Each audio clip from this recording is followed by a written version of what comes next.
चलिए रुक करेंगे चुनावी रफ्तार का। मध्य प्रदेश के दमोह में पीएम मोदी की मतदाताओं से अपील। कहा यह चुनाव सिर्फ सांसद चुनने का नहीं, देश के भविष्य का चुनाव है। अपने कर्तव्य का निर्वहन करें।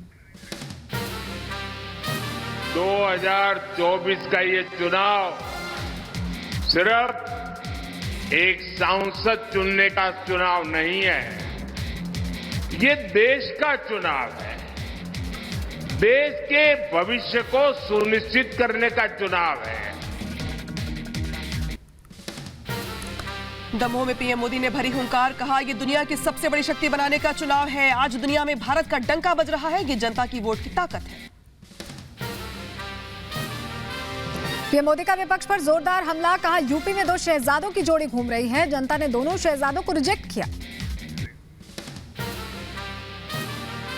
यूपी में एक बार फिर 2 शहजादों की जोड़ी, उनकी फिल्म का शूटिंग चल रहा है आजकल, और ये 2 शहजादों की फिल्म का पहले ही रिजेक्शन हो चुका है।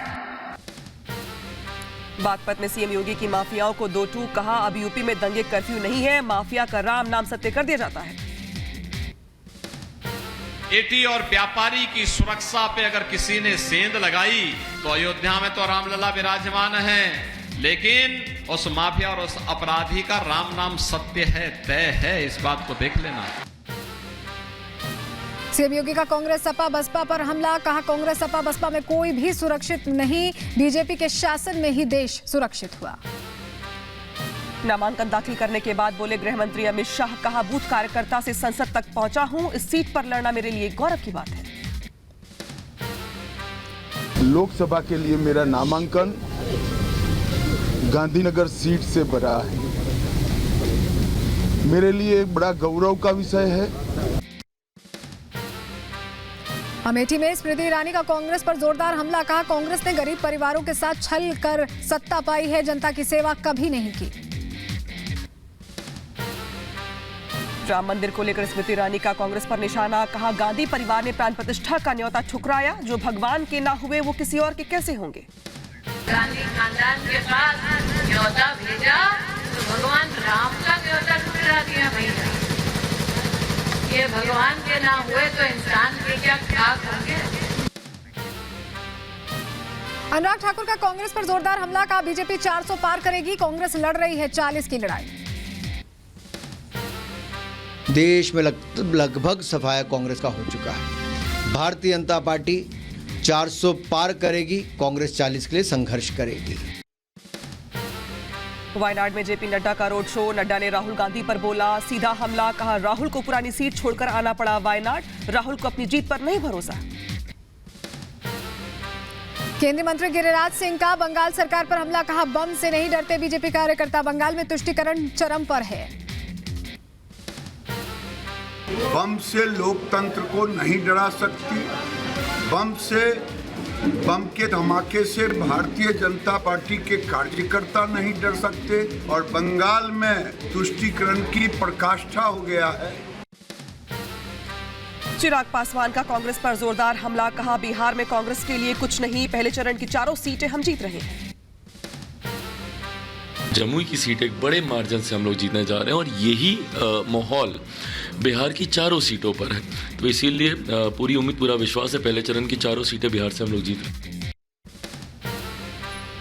संजय निरुपम का कांग्रेस पर तीखा हमला। कहा बीजेपी और उनके सहयोगी को वोट करे मतदाता, कांग्रेस को वोट देकर अपना वोट खराब न करें, देश के हालात नहीं बदल सकती कांग्रेस। मैं अपने देश के तमाम मतदाताओं से अपील करूंगा कि आप अपना वोट भारतीय जनता पार्टी और उसके सहयोगी दलों को अवश्य दें। क्यों? उसके 2 कारण हैं। पहला कारण तो कांग्रेस पार्टी को वोट देकर अपना वोट बर्बाद न करें। मीसा भारती का एनडीए पर बड़ा हमला। कहा एनडीए गठबंधन ने बिहार में कुछ नहीं किया, सिर्फ बिहार आते हैं और आरजेडी पर हमला करते हैं। अनिल बलूनी ने डाला अपना वोट डालने के बाद किया जीत का दावा। उत्तराखंड के गढ़वाल से बीजेपी उम्मीदवार हैं अनिल बलूनी। कांग्रेस नेता सचिन पायलट ने किया मतदान। सचिन पायलट ने किया जीत का दावा। कहा बीजेपी से ज्यादा सीटें जीतेगी कांग्रेस, 4 जून को इंडी गठबंधन को बहुमत मिलेगा। मणिपुर में बसंत कुमार सिंह ने किया मतदान। मणिपुर से बीजेपी उम्मीदवार हैं बसंत कुमार। विप्लव कुमार देव ने डाला वोट। पश्चिम त्रिपुरा से बीजेपी उम्मीदवार है विप्लव कुमार देव।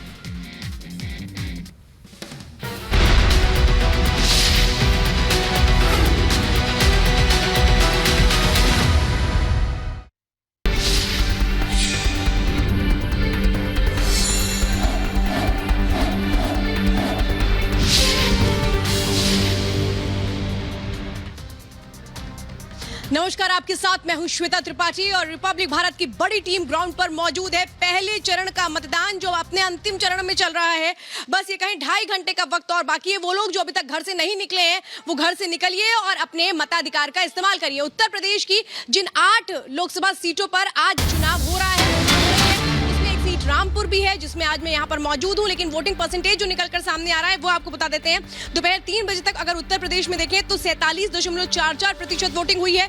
उत्तराखंड में 3 बजे तक 45.53% वोटिंग हुई है। पश्चिम बंगाल में 3 बजे तक 66.34% वोटिंग हुई है। तो त्रिपुरा में 3 बजे तक 68.35% मतदान हुआ है। राजस्थान में 41.51% मतदान हुआ है। त्रिपुरा में अगर देखें तो सबसे जबरदस्त फिलहाल वोटिंग होती नजर इस वक्त आ रही है। मेरे सहयोगी अलग अलग जगहों पर हैं। जतिन हमारे साथ इस वक्त मुजफ्फरनगर से जुड़ चुके हैं, साथ में लोमस है, अलवर से हमारे साथ अनामिका पांडे पीलीभीत से हमारे साथ है और रामपुर से इस वक्त मैं आपको दिखा रही हूँ कि यहाँ पर जो लोगों की फिलहाल रफ्तार है वो थोड़ी सी कम है, लेकिन बातचीत जरा हम कर लेते हैं। अंकल, आपने वोट डाल दिया? मैंने वोट डाल दिया। आपके लिए इस बार अहम मुद्दा क्या है? देखिए, हमारे लिए अहम मुद्दा ये है कि जो लोग सब मतलब अमन होना चाहिए, मीन्स ये कि बस शांति रहना चाहिए और वो हमारी वो गवर्नमेंट आना चाहिए जो हमारे लिए सबके लिए शांति तो है ना, बेहतर हो सबके लिए। शांति तो है, अमन है, इतने शांतिपूर्ण माहौल में चुनाव नहीं, शांति वो नहीं है। हमारे समाज में और हमारी गवर्नमेंट के साथ में रहना चाहिए। यहाँ तो शांति नहीं चली। सुबह आ गए, मैं तो वोट डाल के अभी मिसेस को लेकर आया था, मैंने वोट डाल दिया है अपना। जी। अच्छा, एक बात और बताइए, मैं आपके पास लौटूंगी। हमारे साथ अलग अलग सहयोगी भी है। पीलीभीत से मेरे साथ अनामिका पांडे भी मौजूद हैं। अनामिका, बताइए वहाँ के लोग इस वक्त क्या कह रहे हैं? कहीं कि बस अंतिम चरण में चल रहा है पहले चरण का ये मतदान। श्वेता, आप रामपुर में बता रही हैं धीमी गति है थोड़ी, लेकिन अगर मैं ये पीलीभीत के इस बूथ की बात करूं, राजकीय बालिका इंटर कॉलेज, यहाँ पर मैं लगातार देख रही हूँ ये बूथ खाली नहीं है। मैं ये नहीं कहूँगी कि यहाँ पर लंबी लाइनें हैं, लेकिन हाँ, ये बूथ खाली नहीं है। 1-1, 2-2 करके या 10-10, 15 की संख्या में लोग लगातार अंदर जा रहे हैं वोट करने के लिए, जिसमें सबसे ज्यादा महिलाएं हैं। आप देख रहे हैं अभी भी पीछे कुछ महिलाएं ही वोट करने के लिए आ रही हैं, जिनमें बुजुर्ग महिलाएं भी शामिल हैं। और अभी भी देखिए ये लोग वोट करके ही आए। वोट करके आए हैं? नहीं मैम, डालने जा रहे हैं वोट। डालने जा रहे हैं। क्या नाम है आपका? सोनी गुप्ता। क्या मुद्दे हैं आपके? क्या सोचकर वोट कर रहे हैं? भाई, मोदी सरकार आनी चाहिए। क्यों? उनके इतना बढ़िया योगदान है, इतना सब कुछ कर रहे हैं जनता के लिए। सरकार क्या कर दिया मोदी सरकार ने ऐसा कि उनको पसंद कर रहे हैं आप लोग? पूरा विश्व जानता है क्या कर दिया है। ये हमारा सौभाग्य है, हमें मोदी जैसा नेता मिला। इसके लिए परमात्मा का बहुत बहुत धन्यवाद है। ये परमात्मा का धन्यवाद दे रहे हैं। लेकिन इस बीच एक बड़ी खबर आपको बता दें, छिंदवाड़ा से आ रही है, जहां बीजेपी और कांग्रेस कार्यकर्ताओं में झड़प की खबर सामने आ रही है। वार्ड नंबर 25 में बीजेपी और कांग्रेस के कार्यकर्ता